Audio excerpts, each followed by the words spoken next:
You're listening to the X Zone Radio Show, live and around the world on the Talkstar Radio Network and X Zone Broadcast Network. Visit our website at www.xzoneradiotv.com. If God had a name, what would it be, and would you call it to his face?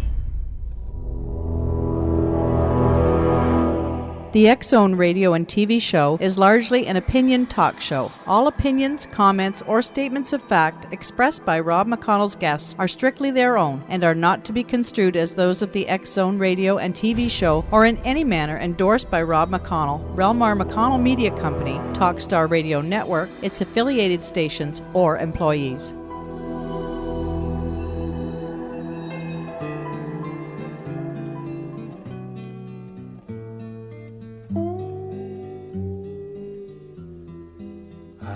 Not a free man, but neither am I chained. And I am not a wise man, but neither am I rearranged. I am not a new man, but neither am I old.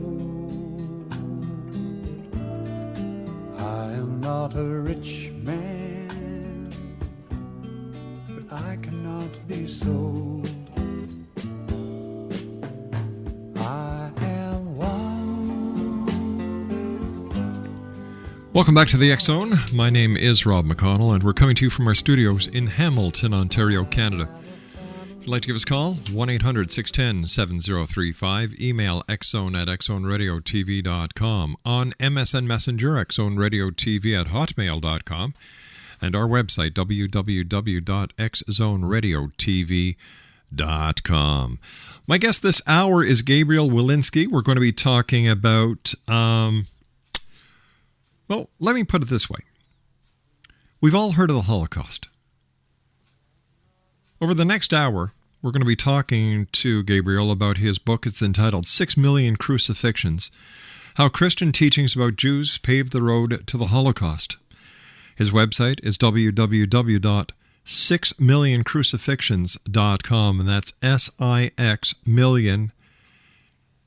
I'll spell it out for you because I know what's going to happen. Some people are going to write the number 6 and then million and million and then 6. It's S-I-X-M-I-L-L-I-O-N crucifixions.com. That's www.6millioncrucifixions.com. Gabriel's had a lifelong fascination and done years of study into the question of why the Holocaust happened. And he's used his technical background as an award-winning veteran of the computer software industry to methodically research and write 6 Million Crucifixions, How Christians Teaching About Jews Paved the Road to the Holocaust. The final result is a well-structured and hard-hitting book that presents historical information with polemical conclusions. Joining me now is Gabriel Wilensky. Gabriel, welcome to the X Zone.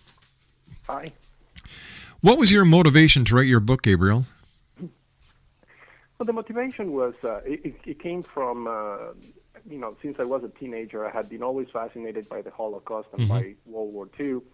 And for many, many years, I asked myself the question, why did the Germans and their helpers in all the countries that they invaded hate the Jews so much to murder them in the ways and numbers that they did? So for many years, I pondered about this question, and I could never really find a satisfactory answer. The propaganda and economic reasons were not enough to justify this kind of genocide. So I always wondered, what was it, until eventually I understood what was it that was behind that hatred. And when that happened, I felt motivated to share that insight with others who may have asked themselves the same question. So that's basically what motivated me to write this book. And what was that hatred? The hatred that people were very familiar with prior to the Nazis was anti-Semitism that had come early on in Christianity. Even from the very beginning of the Christian movement, right after the death of Jesus, the Christian thinkers and writers that followed him began a process of demonization of the Jews and of Judaism And this process actually snowballed. It started small. It started like an fraternal fight, but this thing grew into an all-out war, in essence, where the Christian communities in Europe persecuted the Jews in a number of different ways, including with violence. And this hatred actually became very, very ingrained in the Christian psyche, to the point that by the time the Nazis came to power in 1933, the peoples of Europe, the Germans in particular, but others as well, the French, the Ukrainians and Poles and so on, already viscerally hated Jews, and they hated them so much that and without any questioning, that they were willing to accept any message of hatred that conformed their ingrained notions. Gabriel, please stand by. We've got to take our first commercial break. Exonation. Gabriel Wilensky is our special guest. www.6millioncrucifixions.com.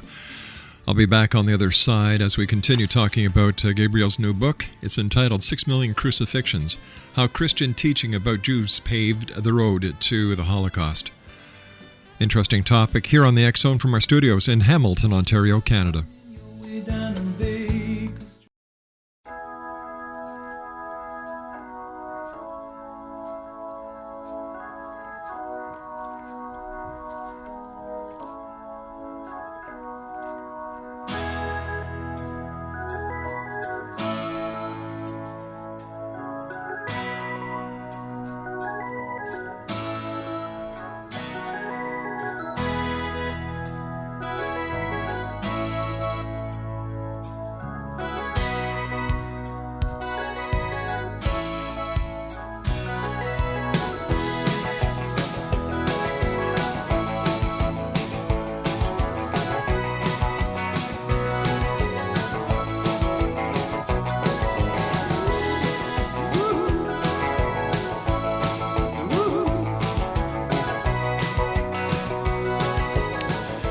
Welcome back, everyone. Gabriel Wilensky is our Gabriel Wilensky is our special guest, Exonation. He is the author of 6 Million Crucifixions, How Christian Teachings About Jews Paved the Road to the Holocaust. His website is www.sixmillion.crucifixions.com. What is 6 Million Crucifixions about? It actually covers, on the first part, it's a straight history book. Mm-hmm. You know, it has it basically goes over the 2,000 years of history of the last 2,000 years in which anti-Semitism began and grew and was fostered into what became the Holocaust. So that's the first part. The second part covers the specific areas in Christianity that are anti-Jewish and anti-Semitic. And the third part covers the role of the Christian churches, in particular the German churches, during the Nazi era. So it covers what they did and what they didn't do during that time. And then the fourth part it studies the legal aspects of the crimes that members of the clergy committed before, during, and after the Holocaust. What kind of crimes are the clergy still committing after the Holocaust? You would have thought after the Holocaust, that was the end of it. You would have thought so, but I mean, today this is actually in the news. Obviously, there's a big scandal happening today because of child abuse, sexual child abuse, in the part of the Catholic clergy. Yeah, all right, but how does that? How is that related to the Holocaust? Well, it's related in one particular aspect. It's in a number of aspects, but one in particular, and it's important to this particular discussion, is in regards to the silence of the church. And the silence of the church is very deafening today when we see that there's so many thousands of cases of child abuse from the part of the church, and Cardinal Ratzinger, now today Pope Benedict, was responsible for this, and he and many other bishops during the time when the scandal began, for decades actually, basically hid this information from the public. And whenever a priest was found to have abused children, they never actually made this public. They never actually told the civil authorities. They always actually moved the priest from parish to parish just to keep it quiet. The church always had the interest of the church first and never the interests of the victims in mind. So the parallel here to the World War II era, to the Holocaust, is quite important because at that time, Pope Pius XII, who was the wartime pope, also had in mind the interests of the church first and victims second. I mean, a distant second. The church never saw fit to publicly denounce the Holocaust. They never actually called the Nazis or the Germans murderers. They never actually mentioned the Jews specifically as victims, even though 6 million of them were specifically targeted for murder. And therefore, I see a pattern of obfuscation, a pattern of silence. Between then and now, you can see, I mean, the crime itself was different. You know, one thing was murder, another thing is to sexually abuse a child. But the crime itself is not the point. The point is the silence about it. It's not saying anything about it. It's not trying to prevent it, or at least not doing enough to prevent it. That's All right. I have to ask you this question. How do you think the Christians or the Christian church could have stopped the Holocaust then? Well, think about it. The people who perpetrated the Holocaust were not Martians. The people who perpetrated the Holocaust were regular individuals. But that doesn't mean that they were Christians. The vast majority of them were Christians. By a giant percentage of them, maybe 99% of them were Christians.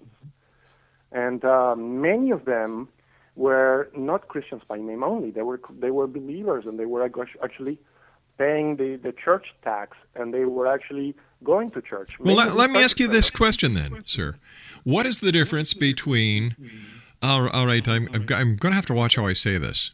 So just give me a second here to formulate the right way to say it. During wartime, people do things that they would not normally do. A soldier does what he is ordered to do. True? Yes. So when we're looking at World War II, believe me, thinking about what happened in those concentration camps to those people makes me sick. Anyone who tries to tell me that the Holocaust never happened needs their head examined. Oh, sure. But having said that, sir, when we look at soldiers, sailors, pilots, specifically the flight crews of the two aircraft that dropped the atomic bombs on Hiroshima and Nagasaki, it wasn't 6 million people. I will grant you the credit to that. What's the difference between what the American soldiers did, the American pilots did to Japan, and what the Germans did to the people in concentration camps in the Holocaust? There's a giant difference. I mean, these two things cannot be even put together in one sentence. Why not? There's absolutely no comparison whatsoever. Why not? The dropping the bomb on Hiroshima, or any bomb, for that matter, it doesn't really matter how big the bomb was. It was clearly an act of a military act. Well, wasn't... There was no question. Well, excuse me, I thought that the Holocaust was a military act ordered by... Not at all. There was absolutely... Killing 6 million Jews served absolutely no military purpose whatsoever.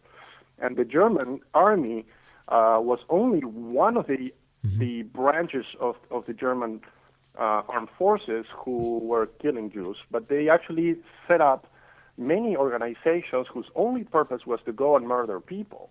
The SS was not a military branch. The Gestapo was not military either. But they reported to Hitler, didn't they?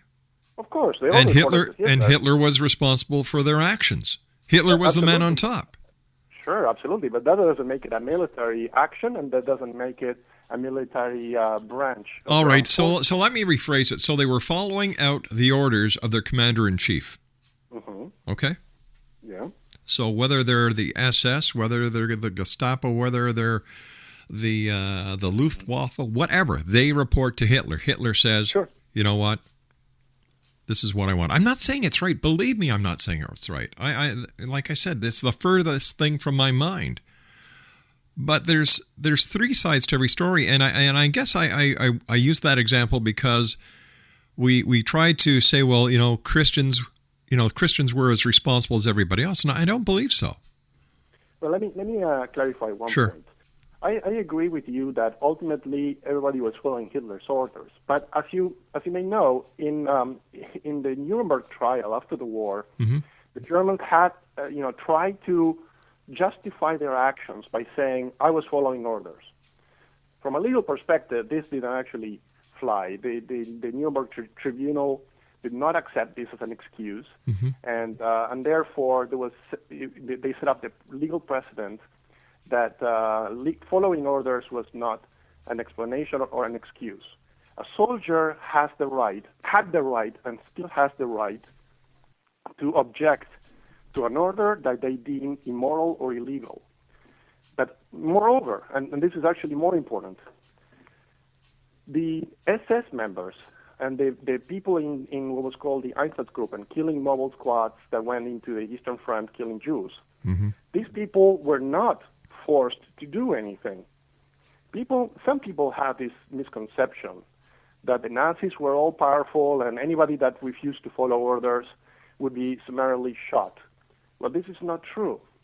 The mobile killing squads had a commander who every morning gathered the group and told them, we're going to go into this village and we're going to gather all the Jews and get them into the forest and kill them over there.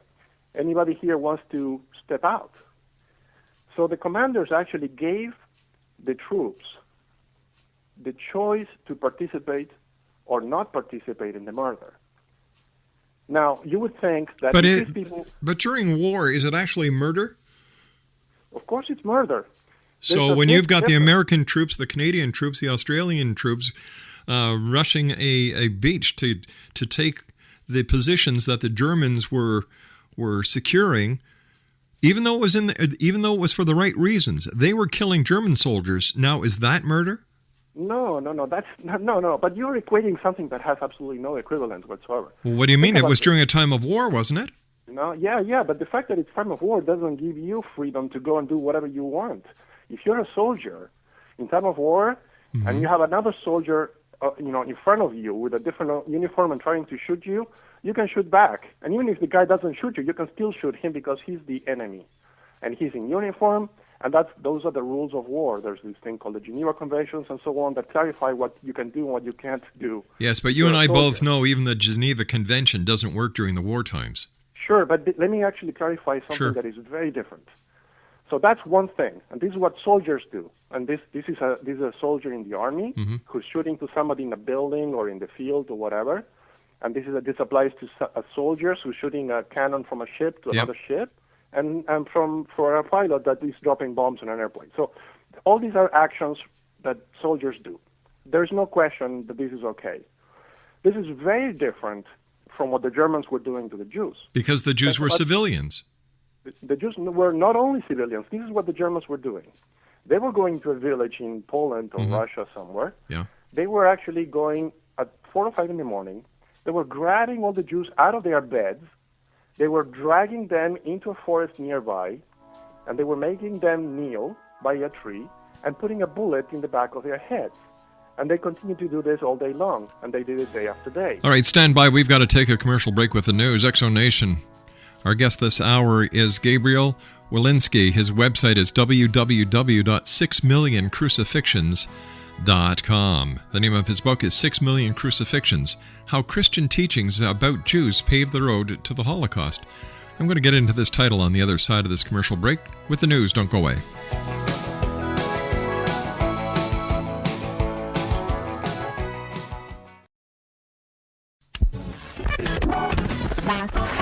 All Hit Radio.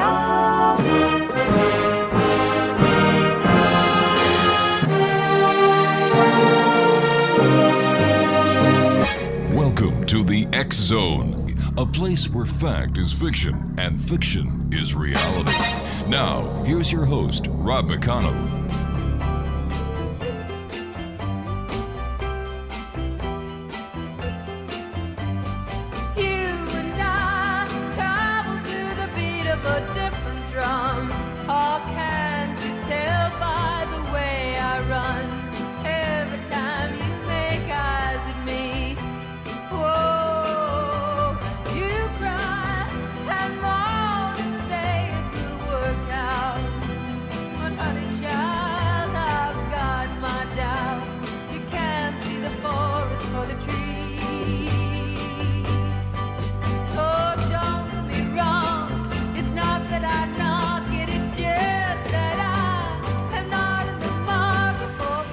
Welcome back, everyone. Gabriel Wilensky is my special guest. He's the author of 6 Million Crucifixions, How Christian Teachings About Jews Paved the Road to the Holocaust. Now, how do you get I understand the 6 million crucifixions, but the other part of the title is How Christian Teachings About Jews Paved the Road to the Holocaust. Now, how do you explain that? It's very simple, unfortunately. The point that I'm making in the book is that for 2,000 years, Christian teachings prepared the mindset of peoples to hate Jews. How? Because they taught, even from the very beginning, even in the New Testament, the way Jews are portrayed is very negative. The Jews are portrayed as malevolent and as killers of Christ, and they are portrayed as bent on destroying Christianity. But Christ was a Jew, wasn't he? Yes, he was. So? That doesn't mean that. Yeah, but even so, the Christian writers who followed Jesus in the first century, they actually started to write about Jews in ways that were very negative. Don't you think that you may be using too big of a paintbrush when you say how Christian teachings? Because I disagree with you with that. For one thing, I'm a Christian and I don't hate Jews. I love them. I was brought up in a Jewish community. We shared, we learned, and you know what? I as a Christian, I take offense to that statement. Well, but think about it this way. I mean, you are a product of Christianity after the Second Vatican Council.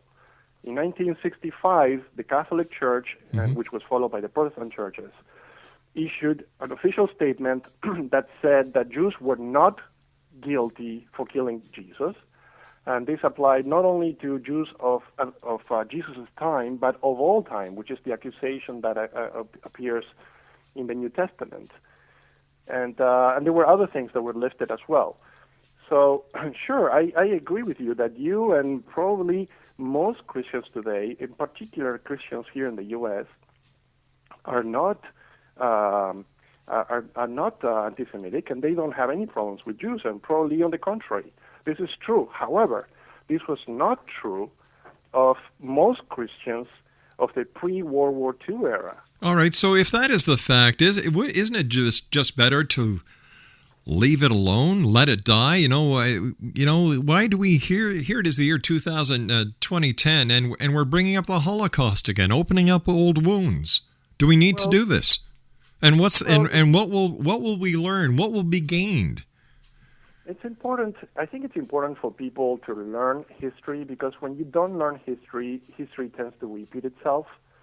So I think that most people today probably ignore the fact that Christianity has an unsavory past in regards to its relation to Jews and Judaism. But can't that be said about every religion? That there is no religion on this planet that is without fault. It's actually true that most religions actually oppose other religions. Sure. Every religion probably believes it's the right one, and it's the one true one, and everything else is false. But in the case of Christianity, in regards to Judaism, it's a particular case, because here we have a very sad history of persecution of one particular group to another, and this persecution not only lasted for 2,000 years, but basically culminated in a paroxysm of murder. So I think that it's important to understand that even though Christians may not like Buddhism, Christians never actually had a history of persecuting Buddhists or killing them. Well, however, wouldn't you agree? Wouldn't you agree that people have the ability, like you said, a soldier has the right to disobey an order if he thinks it's justified? You said that a few minutes ago. So why don't you give the same benefit of the doubt to Christians and other religions that you seem to be saying, all right, prior to this, the Christians were against the Jews, which I don't believe one bit. I don't believe it. I can't swallow it. And I think, if anything, you're giving a very biased and tainted view of Christianity. And, what's your purpose? Well, first of all, let me actually say one thing, and that is that you don't have to necessarily believe me. I mean, you can go to the library and read. There's hundreds of books written about Christian attitudes toward Jews and the persecution of Jews by Christians for hundreds and hundreds of years. Are you Jewish? I'm not actually practicing any religion. Were you Jewish at one time? I was Jewish at one time. So why did you convert? I didn't convert to anything. Why did you leave the religion? So do you believe in God? I don't. So why are you picking up the torch? What's in it for you? It's just basically trying to raise awareness so that people understand about this problem. I don't necessarily have an agenda that is Jewish or any other. I only want to help people understand this unsavory past. But you want people to know about this unsavory past. Yeah. All right. Well, you know what? If this did happen in the 60s, that's 40 years ago. Why don't you just let it die? We've got to move on. There's no sense opening up old wounds if it really did happen. Hey, if it happened, we've come a long way. 40 years later, we've learned our lessons. But it's actually not complete. I mean, there's still anti-Semitism is still part of Christianity in some forms, even though it's not nearly as bad as it used to be.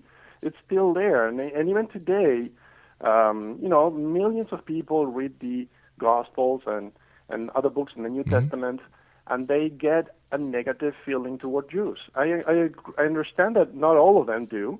I understand that most Christians perhaps get the opposite feeling. However, this is still there, and you can see the consequences of not basically learning about history. Even today, when you see a lot of people in the press, people in academia and other places, in the United Nations, who oppose the policies of the State of Israel as a proxy for the Jew. And this is actually interesting, too, because, the so-called new anti-Semitism is something that has its origins in the old anti-Semitism. The new anti-Semitism, of course, is the one where the old theological and then racial anti-Semitism gets transformed into a political form, which is anti-Zionism. So I think it's important for everyone to learn about history, because if you don't do that, then you're prone to repeat the mistakes of your ancestors. So, what you're saying is that Christians are very naive. They hate the Jews, whether they say it or not. Now, this is just what I'm taking from your side of the conversation. And we need to reinstate this and reinforce this, not that we'll learn, because we know, in fact, they're going to do it again. Am I right? Well, no, I'm not saying that Christians hate Jews. Well, what are you saying? I think some do, but not. I wouldn't say generically that Christians hate Jews. So what are you saying? I said the opposite a few minutes ago. I said that most of them probably don't. However, what I'm saying is that in Christianity, even today, there's still some things that are negative in the Catechism of the Catholic Church, and even in the New Testament, as I was saying earlier. Just the 4 canonical Gospels and the Acts of the Apostles. Yeah. Just those 5 books contain 450 anti-Semitic verses. All right, but according to the law, you've got freedom of religion, freedom of speech, so nobody's breaking any laws. Well, depends on how you look at it. I mean, I agree with you. From a legal perspective, no, it's not breaking a law. Right. However, you don't have to become a Catholic. You don't have to become a Jew. You don't have to become a Christian. You become a member of a religious philosophy because you want to. You believe in it. Sure, absolutely, and there's nothing wrong with that. The only point that I'm making here is that it's from a moral point of view. I think that you have to consider these things. If you let's actually change the victim, if you will. Here. Okay. Let's say one particular religion said the Swedes are the culprits of all the problems in the world, and the Swedes are allied with the devil, and they want to corrupt the minds of all the members of our religion, and therefore the Swedes are evil and blah blah. So let's assume that you have a religion that says this. Well, first of all, you would find it preposterous, and of course it's untrue and ridiculous, right? However, this is actually what Christian teachers actually said about Jews. And that's the point that I'm trying to make here. That for many hundreds of years, many hundreds of years, this is exactly what Christianity did. All right, but let's look at American history, recent American history. There was slavery.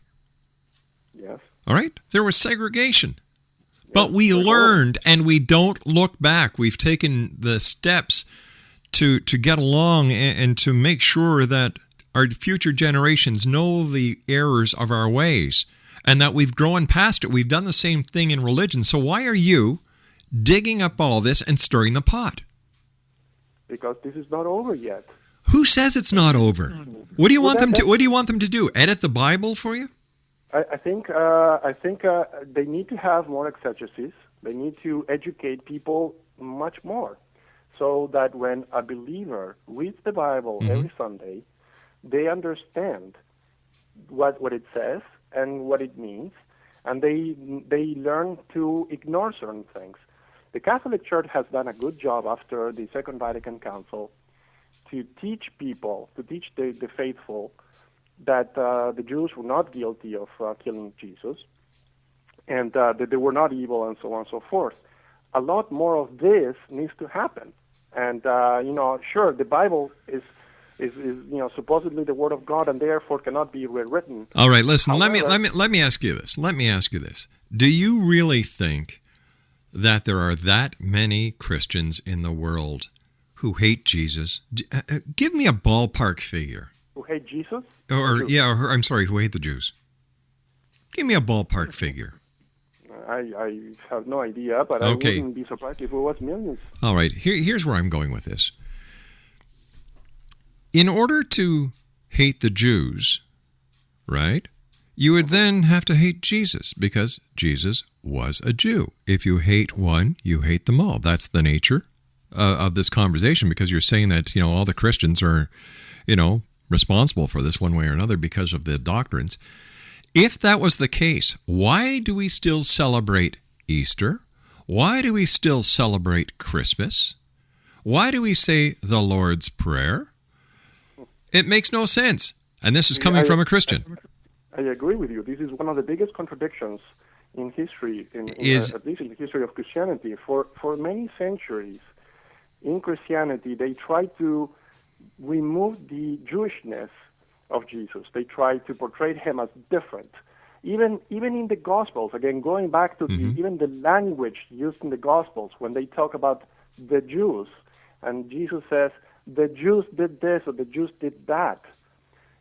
Think about it. If you're a Jew, and Jesus was a Jew, but if you were a Jew, you would not refer to all the other people around you who are also Jews as the Jews. But back then, in those days, not everyone around Jesus was a Jew. You had the Greeks, you had the Egyptians, you had the Mesopotamians.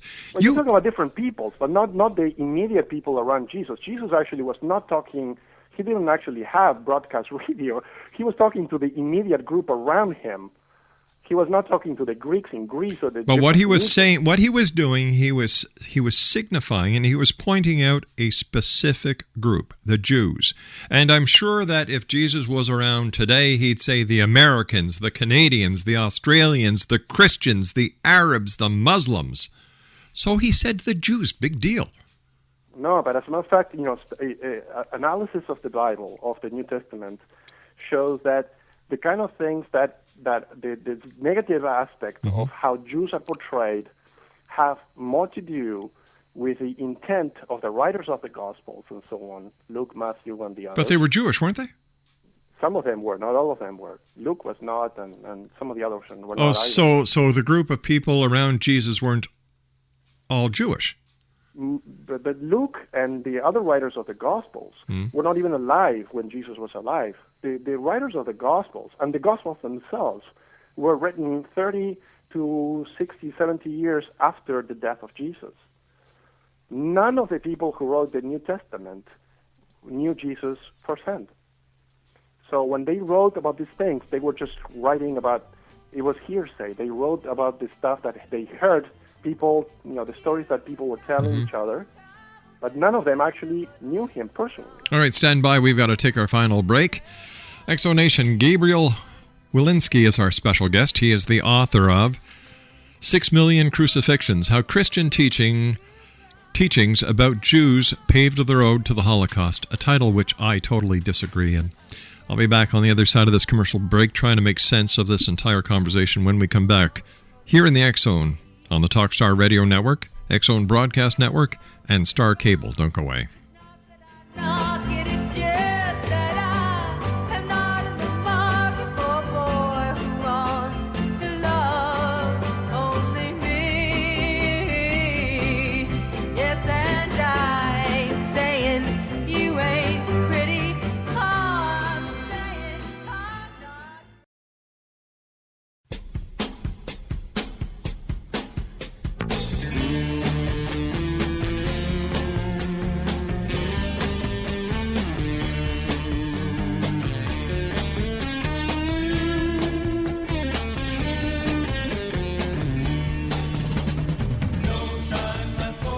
On my way to better things, I found myself some wings.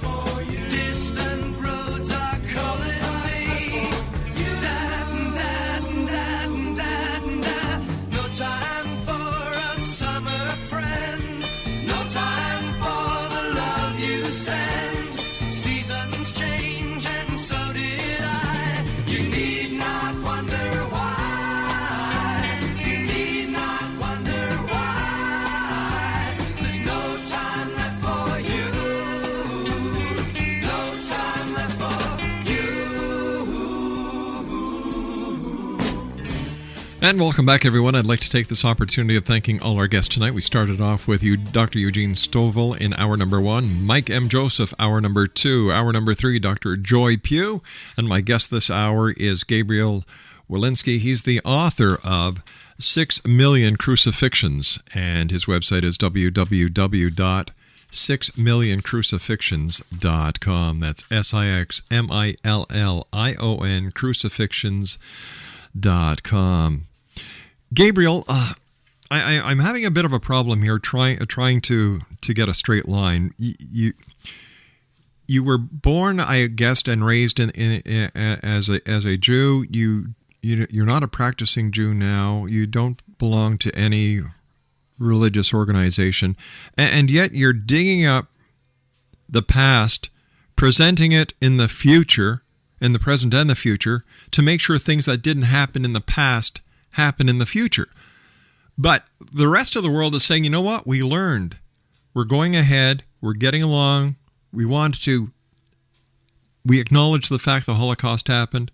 We acknowledge the fact that, it was one of the most horrific things that has ever happened on this planet. You know what? We also recognize that Jesus was Jewish. So let's get on with it. So why the book? Well, because not everybody thinks the way you do, Rob. I mean, there's unfortunately other folks who don't agree with everything you just said. I think what you said is very nice, and of course I would like the world to be a great place. However, the reality is that there's many people out there who don't necessarily know about this past and are prone to repeat it in the future. And not only that, but lots of people, even today, deny that the Holocaust ever happened, or deny that there was any role whatsoever of the churches in what happened there. They may not deny it, but they may not even know it. So the point of my book is just it's a history book. So it's basically designed to educate people about something that they may not be familiar with. So there's no political agenda here or religious agenda of any kind. It's just from a purely scholarly point of view, the intent here is to raise awareness. Here's a quick question for you. We're running out of time very fast here. Did you ever take any degrees in history or in theology? No, I did not. So what do you base your expertise on?